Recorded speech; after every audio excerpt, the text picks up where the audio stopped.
नमस्कार। भारतीय संविधान एक बहुत बड़ी किताब है ना? लेकिन क्या कभी सोचा है कि इसका सबसे जरूरी, सबसे खास हिस्सा कौन सा है? चलिए आज इसी की पड़ताल करते हैं और जानते हैं कि ये इतना स्पेशल क्यों है। जी हाँ, सबसे महत्वपूर्ण। ये सिर्फ दो शब्द नहीं है, बल्कि ये आज की हमारी पूरी बातचीत का सार है। सोचिए, इतनी मोटी, इतनी जरूरी किताब में से किसी एक चीज को ये दर्जा देना, ये तो बहुत बड़ी बात है। तो सवाल ये है कि आखिर ऐसा क्या है जिसे ये सम्मान मिला? और इसका जवाब है हमारे मौलिक अधिकार, यानी फंडामेंटल राइट्स।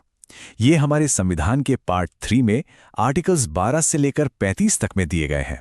और देखिए, ये सिर्फ कुछ नियम कानून नहीं है। नहीं, ये तो हर भारतीय नागरिक को दी गई वो गारंटी है, वो बुनियाद है जिस पर एक इज्जतदार और आजाद जिंदगी की इमारत खड़ी होती है।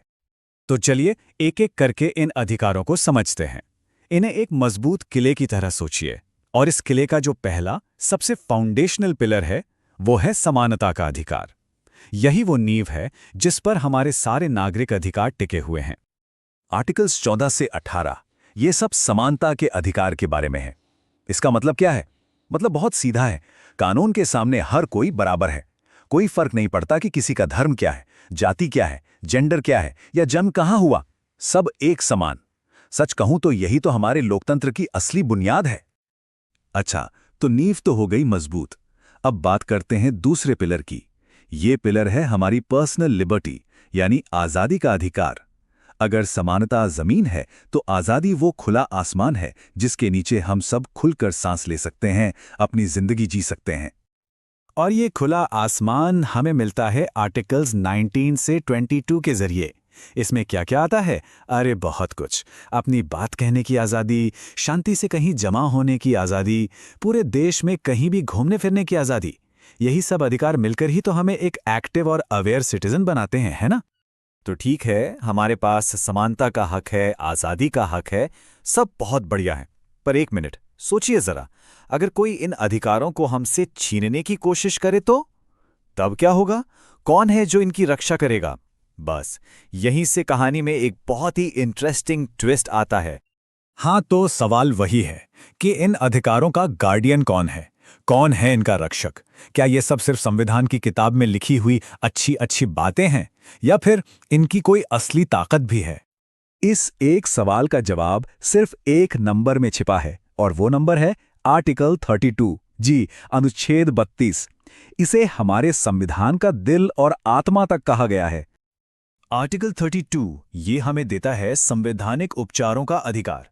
अब इसे ही सबसे महत्वपूर्ण अधिकार क्यों कहते हैं? क्योंकि ये वो मास्टर चाबी है जो बाकी सारे अधिकारों के तालों को खोलती है। इसका सीधा सा मतलब ये है कि अगर किसी के भी फंडामेंटल राइट्स को कोई नुकसान पहुंचाता है, तो वो इंसान सीधा सुप्रीम कोर्ट का दरवाजा खटखटा सकता है। यही वो आर्टिकल है जो बाकी सारे अधिकारों को सिर्फ कागजी वादा नहीं, बल्कि एक असली ताकत बनाता है। तो चलिए अब इस पूरी बातचीत को समेटते हैं और समझते हैं कि आखिर ये सब हमारी रोजमर्रा की जिंदगी के लिए इतना जरूरी क्यों है। तो आज के इस बातचीत से 3 बातें हैं जो हमें हमेशा याद रखनी चाहिए।